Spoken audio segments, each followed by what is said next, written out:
Hi everyone, I'm Troy, and this is the Worst of Fibre podcast.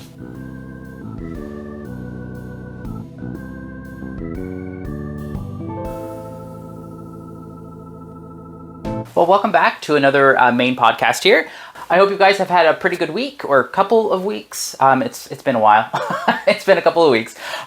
We are still kind of in that like weird heat wave that's not a heat wave because it does get below 18 degrees Celsius, so that'd be like below, I don't know, 65 outside at night, but it's staying right at that 65, and it doesn't actually stop being so muggy. I think the high today is 35, so it's going to be a warm one. If I start to sweat, it's because I have closed off the room, so that way you can't hear the air conditioner going on in the rest of the apartment. So we'll see how that goes. I might be getting more wet looking as the podcast goes on. So let's just get into it. I finished a couple of things this week. I had completely forgotten to discuss Tour de Fleece because I'm silly and forgot about Tour de Fleece. And I have been spinning, not every day, but I've been spinning a little bit, and I've tried a new spinning contraption, which I'll talk about here in a minute. So the first thing I'm going to show you is the first thing that I finished spinning there on my wheel. So this was a project that I started a little while ago, and it's just been kind of just sitting on my wheel since I started it. I want to say I started it in February, and I kind of pecked at it for a few days, and then it went away until Tour de Fleece, and it's this. So this is a skein of merino and mohair. I believe it's a 60-40 blend. I spun this just straight across the braid. I worked the entire braid, and then I spun it using a chain ply.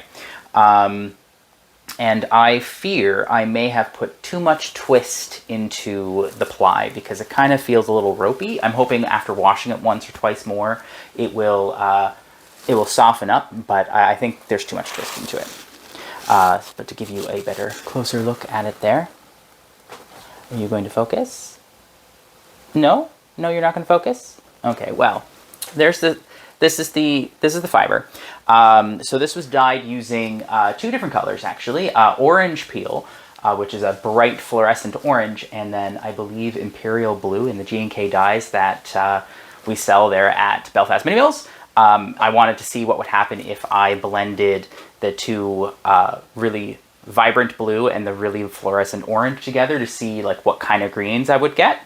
And I was hoping for it to be orange on one side, blue on the other, and then kind of intermingling with the green, but both of these colors traveled so far in the dye bath that it's really just come out green. So there are spots where you can see that there is like orange in there.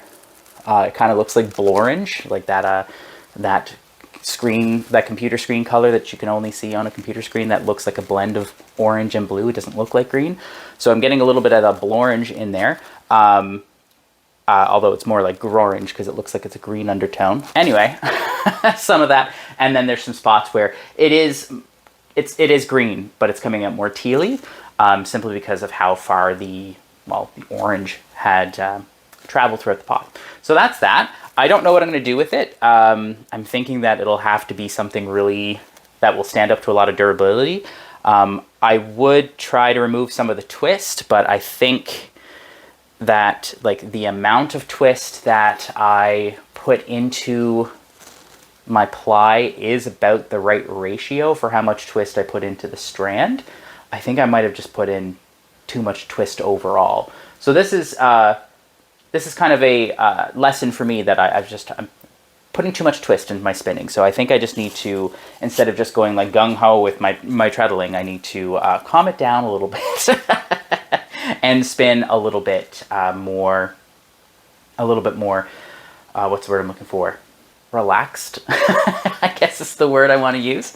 Yeah, so that's my first project here. I've already started a couple other projects on my spinning journey. I'm not going to say my wheel because I haven't really done too much with my wheel because I want to show you the next braid that I'm going to be spinning on. So this is a braid that Emily dyed. This was at Belfast Mini Mills. This is just one of our merino braids that are available in store. They're not available on the online store because we only do 1 or 2 of each color. And I don't want to limit Emily's creativity when it comes to the colorways that she does, because she does beautiful colorways, but I find that sometimes when you're like, oh great, do that colorway that you clearly just splashed stuff on to see what would happen and you didn't take notes, do 12 of them. So this was an experiment that she did, and it's beautiful. This is dyed in the pan, and it's clearly orange and yellow and orange on one side that transitions through pink and purple and then blue. So I think her idea was it was a sunset. So that is the idea that she had there. I'm really excited to do this one because I'm going to be doing a fractal spin with this, and I'm going to really love that barber pulling. I think this is going to become a hat once it's done, but we'll see what the Fibre wants to do when I actually start spinning it there on my wheel. Yeah, so I'm going to be recording my journey doing this, so I'm going to show you how I'm going to be breaking the fractal, how I'm going to be a good tip on how to make sure that you're spinning from the same side of the braid. This one's not going to be a problem because both sides are very different colors, or either side are very different colors, but just a little tip so that way when you spin like I do, where you'll spin for, you know, a day, you'll spin for an hour here, an hour there, and the next time you spin might be 2 or 3 weeks or even 2 or 3 months away from when you spin. But I'm going to try to get this out here to make up for the days that I didn't spin during Tour de Fleece. So yeah, so that's what this one is. This is 100% merino. It is available at Belfast Mini Mills. I do believe there's one left in the store, but you have to come into the store for it. My next finished object is, if you follow my Instagram, which if you don't, why don't you go down to the description below, find the link at the bottom of the description and click on it and sign up. Or subscribe, no. Follow. That's the word. That's the word that we use on Instagram. If you'd like to follow Instagram, you can see sneak peeks of what I'm doing. I'm trying to post my whips every Wednesday, any finished objects that I might have on Fridays. Sometimes it's a sneak peek, sometimes it's just me catching up. And while you're down there, why not subscribe to the channel? Let's see if we can get to 2,000 subscribers by the end of the year. Anyway, the next project is my Ravishing socks. So they are done. So this is done in Belfast Mini Mills specialty sock. This is in a colorway, I believe it was called Olive. We don't have dark, well, it's not dark olive. I think this was Olive Heather. We don't have this colorway anymore, but there is a very similar colorway called Pine that is available online and in store. And I already have Bella hair in it.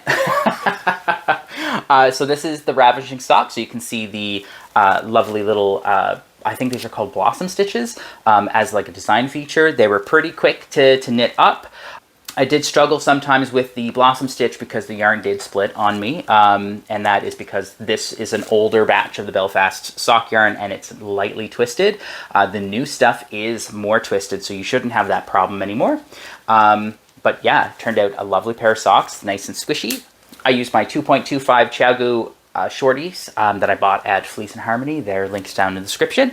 And yeah, they turned out really great. It's a little bit too hot to wear them right now. But I will put this in my sock drawer, and as soon as it becomes cool enough for me to want to pull out some wool socks, I will be wearing these. Yeah, the pattern itself is really well laid out. It's really clear. It includes written instructions as well as a chart, which is what I followed. Nancy, it's a very well laid out pattern. She clearly has a template that really works for her. And I think it'll work for anybody who wants to get into a nice pair of socks that just wants to try like a little interesting stitch that's there. So I'll bring that a little bit closer so you can see the stitches. So again, this is the Ravishing sock by Nancy Wheeler. You can find the pattern down in the description, the link to her Ravelry page, and then a link to her knitting podcast. She has a knitting podcast here on YouTube if you aren't aware of that. Yeah, so that's my pair of the Ravishing socks. I don't have a sock picked out just yet for my next sock pattern or my next sock knit. but I'm sure that I can look through one of my various knitting books down here and find one, because I think I've got 4 just sock books, and 3 of them I haven't knit any socks out of, so I should probably do that.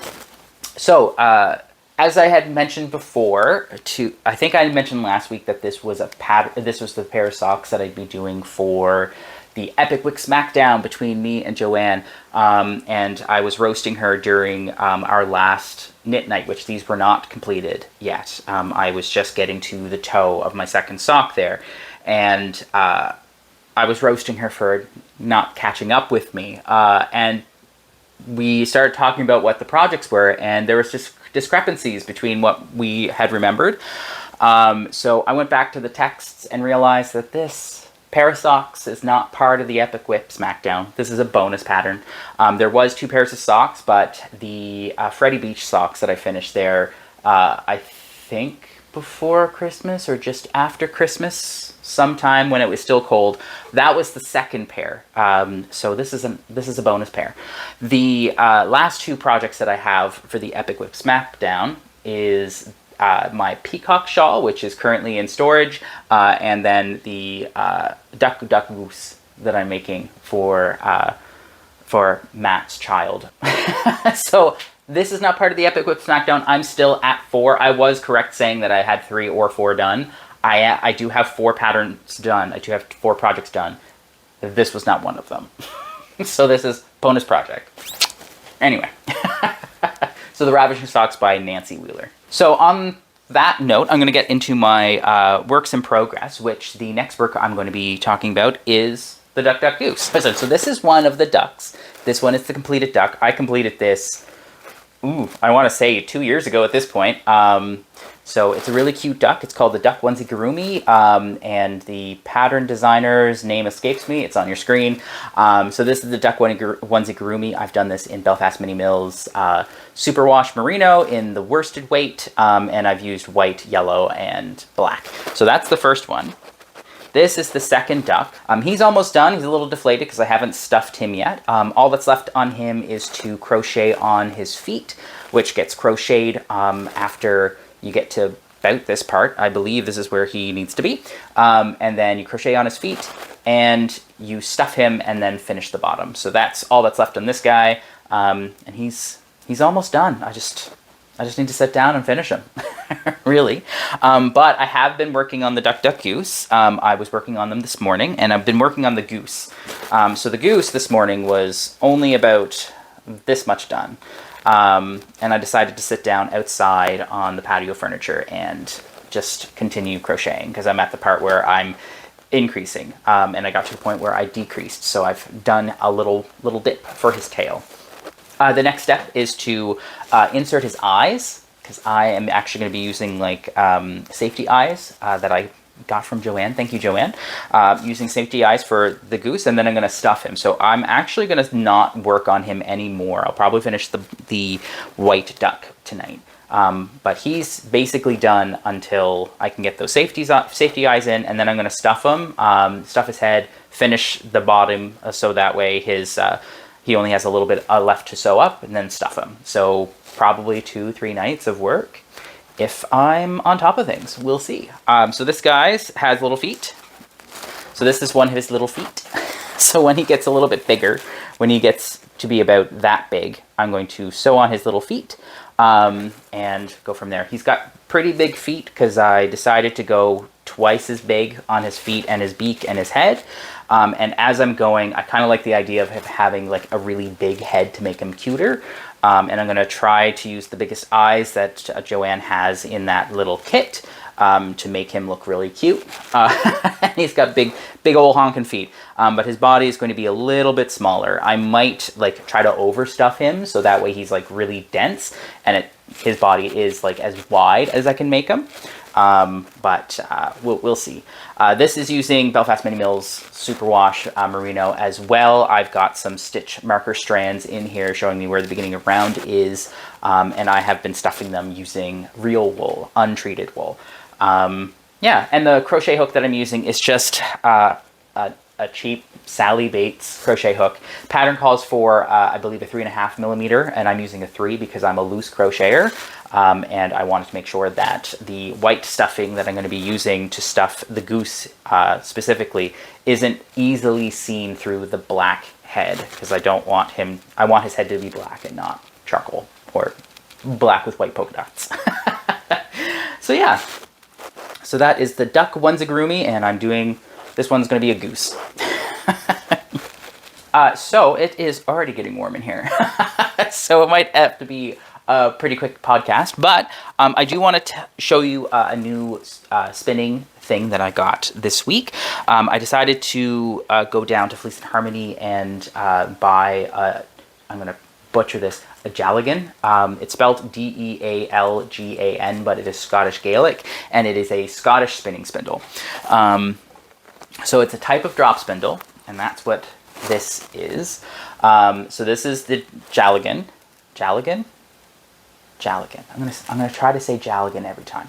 This is the Jalagan, and basically it is just a little spindle. It does not have a hook. It's got like a little lip here, and the way that you spin with this is you make a little half hitch. So it's a little tie here. I'll just undo this right now and show you.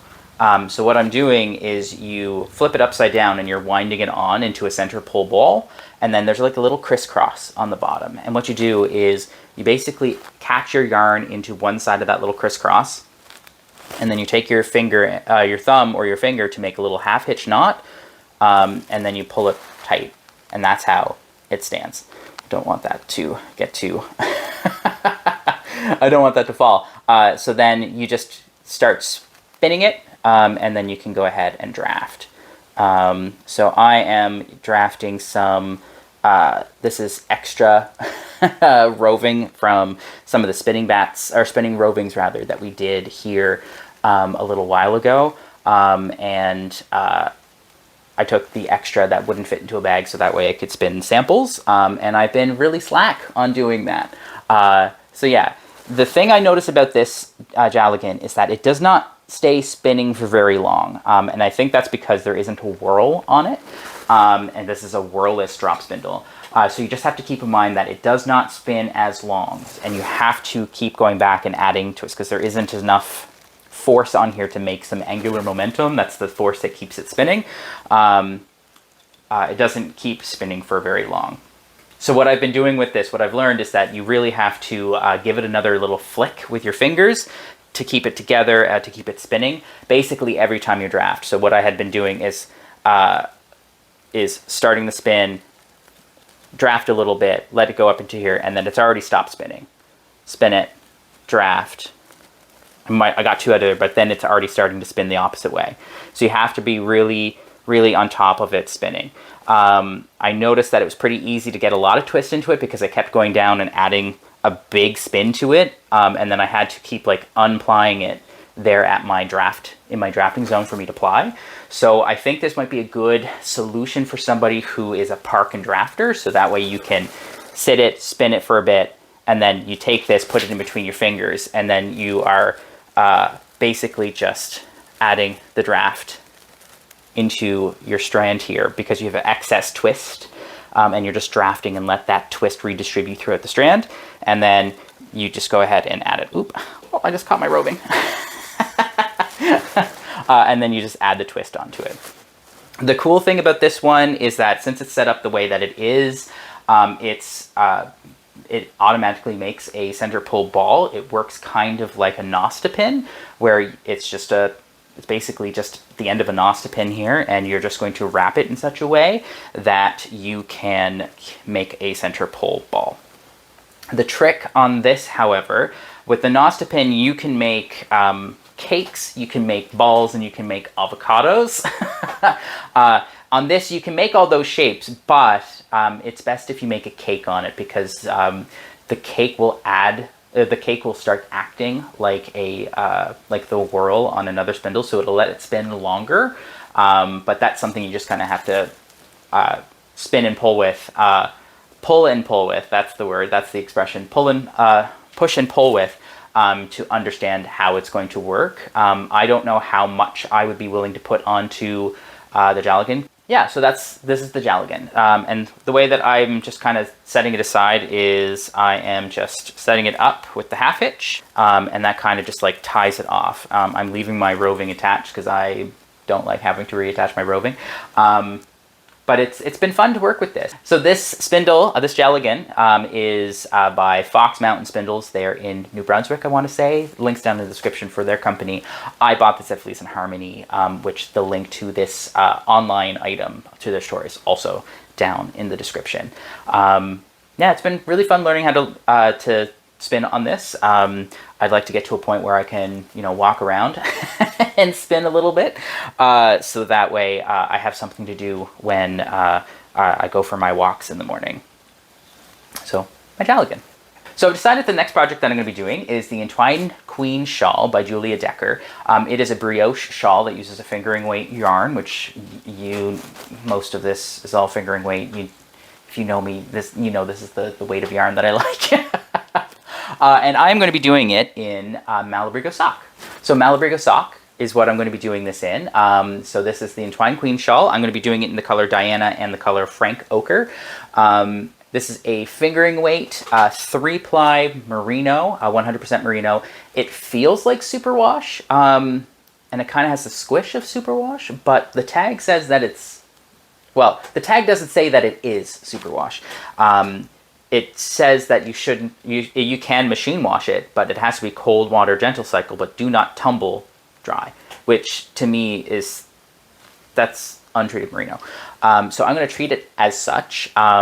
And this, oddly, this is their sock, but it does not include any nylon in it. So I would be worried about this being used in actual socks. It probably would end up, working holes into it. But anyway, the Entwined Queen Shawl is a brioche shawl. I'm really excited. As soon as I saw that there last year, I kind of fell in love with it. If you're a longtime viewer, you know that I've already put this onto my Maker's Dozen, which I'm working my way through.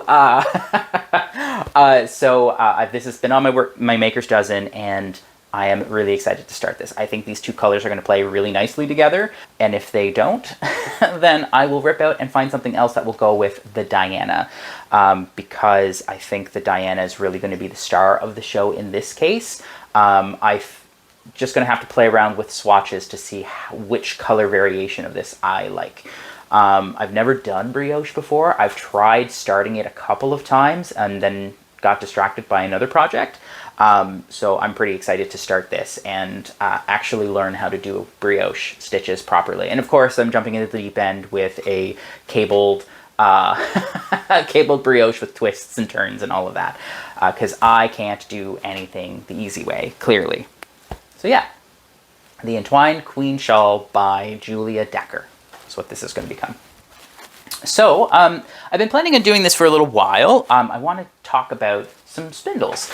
I like to drop spindle. I think I like drop spindling more than actually using my kiwi. I like using my kiwi, but it's just when I just want to sit and spin. Sometimes I just want to pull something out and start spinning. I don't want to have to, go grab the spinning wheel, set it up, go grab a kitchen chair because the couch in the living room isn't the right height for me to treadle at without hurting my back or my hips or whatever. So I've been picking at my drop spindles for a little while when I do a little bit of spinning. When I do. Anyway, so I wanted to talk about some of the different types of spindles. We have talked about different spindles before, but an overview of some of the spindles that are available. There are whirlless spinners like the Jalagan. So, like the Jalagan, there are whirlless spindles. And some of these do have a little bulb that serves as a whirl, but typically the whirlless spindle, like a Jalagan, is one that doesn't spin quite as long. You have to be a little bit more on top of it. It may not be the easiest for beginners, simply because you have to do a half hitch, and getting enough twist into the strand and doing the half hitch can be a little tricky for beginners because you're learning a whole new thing while you're trying to learn a new bunch of stuff. but it's a lot of fun. It's really portable. I don't really have to worry about this breaking, or I don't have to worry about parts of this being able to come apart, which it's nice. It's just something you can throw into your bag, and you've got a spindle ready to go. The next one that most people are probably most familiar with is a single whorl spindle. So this is a regular cup hook spindle. This spindle was made by Simone out of a dowel, a wooden toy car wheel, and just a cup hook. This was a spindle that she bought all the supplies for to teach a class at the Fibre Festival there last year. And then, of course, the Fibre Festival did not happen because of Hurricane Fiona. So Belfast bought the materials from her after she had made the spindles. And we've been selling them. I think we don't have any left, but this was just a really good beginner spindle. You can also make these spindles instead of using a toy car wheel. You can use a couple washers, hot glue, and a CD if you've got the right size of dowel, which good luck finding CDs if you don't have a DVD player with a bunch of scratched up DVDs. But this is just a bottom whorl. Sometimes this whorl will be at the top, and that's simply called a top whorl. The only difference between the two is really where you're going to be adding twist to it. So for a bottom whorl, you can add twist by spinning the bottom, this little lip here. You can add twist that way, or you can grab it here and add twist this way. The difference, the thing is with a bottom whorl is that you're really only ever going to be able to do like a kind of a snap sort of twist to it. A top whorl, a whorl where it's here, you can actually, you can't see my leg right now, but what you can do is you can actually roll it off the side of your leg with a bottom whorl to get twist into it. So if that way you have issues with tendinitis, that might be a better solution for you. This is a typical whorl drop spindle. And then the next type, which is my personal favorite, is a Turkish spindle. So this is a spindle whose whorl is an X. X marks the spot. And the purpose of this whorl is that you can wrap your yarn around the whorl into a center pull ball. You just need to attach it to the bottom whorl here, and then you wrap it on. And when you're ready to finish, when you have finished spinning and you're ready to take your center pull ball off, the whorl comes apart.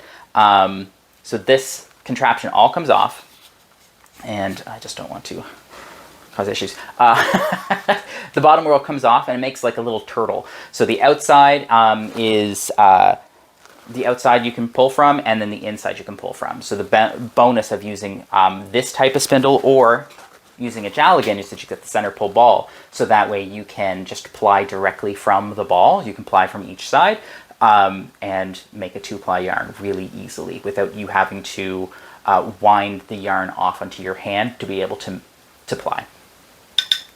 Yeah, so that's a couple of different types.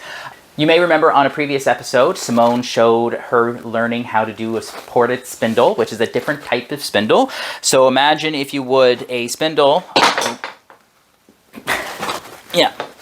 Another type of spindle, which is another broad type, because we're not going to get into the very specific Russian spindles versus fangs versus Jaligans. But the next type of spindle is a supported spindle. And the idea of a supported spindle is that you put it into like a little cup, and then it's actually being held by that little cup while you're spinning. So the cup is holding it, you're spinning it with one hand, and you're drafting with the other. So this is something that you can do sitting at a table, and you can spin this way. The benefits of that one is you can do that where there is less space for you to walk around. So if you're sitting at a lunch table or sitting at a desk, it's a great way to get some spinning done. It has a little bit of a learning curve because there is no hook, there is no end like this. It is simply just a little point. So you are going to be spinning a little bit here on the end, and then when you're ready to pack it onto the bottom where your whorl is, you're going to be winding it off using a butterfly finger technique or some other technique like that, and then winding it down towards the bottom. Yeah. A supported spindle has a point on both ends, one end to sit in the bowl, the other end to actually hold off the spinning. There is not a lip to either of these points. Typically there is a little bulb at the end. I'll put a picture up of a few different types here. And the way that you're going to be using that is you set it into a little bowl, and then you're going to spin. And the thing is that you're going to spin with one hand and you're going to be drafting with the other. So you need 3 points of contact. This allows you to spin really, really finely, and it allows you to spin yarn fine enough with little enough twist that you don't have to support the weight of the spindle. So that is the benefit, is that you can make really fine, lofty yarn. Yeah, it's just a bit of a learning curve for you to learn how to, you know, spin on one end. Yeah, bit of a learning curve. There's a video on the podcast. There's a bit of a learning curve of how to use this one. There is a video here on the channel. I'll link below what channel that is, where Simone showed off how to do, showed her learning process of doing the supported spindle. She is fantastic at it now. If you want to see an update on how her supported spindle is going, just go ahead and check her Instagram. I'll put a link down in the description for Instagram. And while you're at Instagram, why don't you follow both of us? That could be cool. So I think that's everything I've got for you today when it comes to knitting. The only thing that's going on in my life outside of the knitting world when it comes to music is I'm going to be performing in the Clyde River pageant. I decided not to talk about that last week because we've been preparing for a number of weeks at this point. I decided not to talk about it last week because I wanted to wait until the tickets were available before I talked about it. And unfortunately, all the tickets sold in the first day. So I do apologize that if you don't already have a ticket, you can't come see the Clyde River pageant because it's already fully booked. But I will be singing in the choir and in a little quintet that has been, yeah. And so I'm going to be singing in the choir and a little quintet from the for the thing, providing some background music. The Clyde River pageant is kind of a neat little thing. It's like a performance walk. From what it has been explained to me, is that we will be beckoning the guests from the entry point down across the field towards the River Clyde into seats, all the while talking, singing. There's going to be a big human puppet. It's going to be a whole thing. The show itself is scheduled for 3 hours. It's not supposed to take the entire 3 hours each day. But right now we're still in the rehearsal time. We've got one more week of rehearsals, and then we've got a week of tech rehearsals where we're actually like doing, we're actually walking through while we're, you know, singing. Everything has to be memorized, which is a lot of fun. And then the last week of July and the first week of August, both those weekends, Thursday through Sunday, I believe, we've got shows. So there's 4 shows a week for 2 weeks straight. Yeah, so had I known that the tickets would have sold out so quickly, I would have talked about it last week. Oops. But anyway, I hope you enjoyed today's podcast. If you still think that I'm the worsted, I haven't done a rating. I'm going to rate this 35 out of 20 degrees that this room should be, because it is very warm. And I would like this heat wave to end. I like wearing sweaters. I like wearing wool stuff. And I'm kind of sick of really hot, just damp, muggy weather that PEI is known for. But anyway, if you think I'm the worsted, please comment down below. Give me a like here on the channel. If you haven't subscribed, please do. I upload every few weeks, we'll say. And we sit down, chit-chat, and we talk about yarn and fun stuff. So thanks for joining me, and I'll see you in a few weeks. Bye, guys.